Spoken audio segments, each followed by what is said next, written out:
Binida ning kabalyan chef at food writer Claude Tayag. Ing kwento ning gulot ning paborito tamong adobo ay ning istorya ng Patricia Mamao.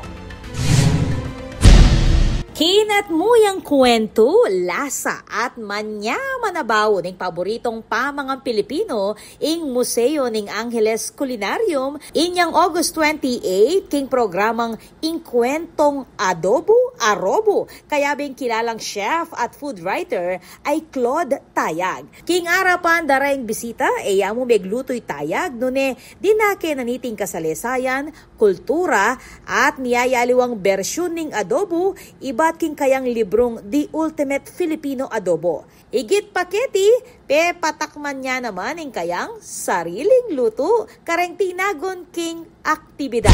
Dapat taguyod para natin yung mga traditional natin mga pagkain, pagluluto, para for the future generations, para alam na nila. I think that is the role or the importance of this culinarium. Na to continue that tradition.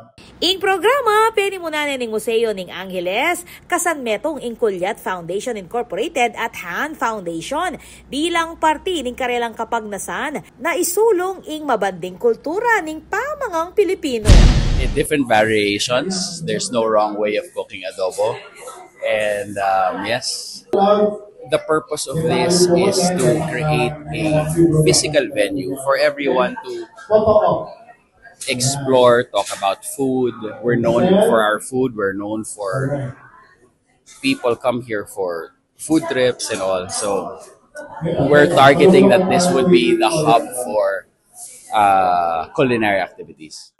Panalwi, peto na yan ng event ay tinay ng adobo, mo ulam, nune kwento yan ng identity, creativity, at ing lugod, king sarili tamong pamangan. Ako po, Patricia Mamangon para King News Force Pampanga. Balitang tutuking Balen, susuyo.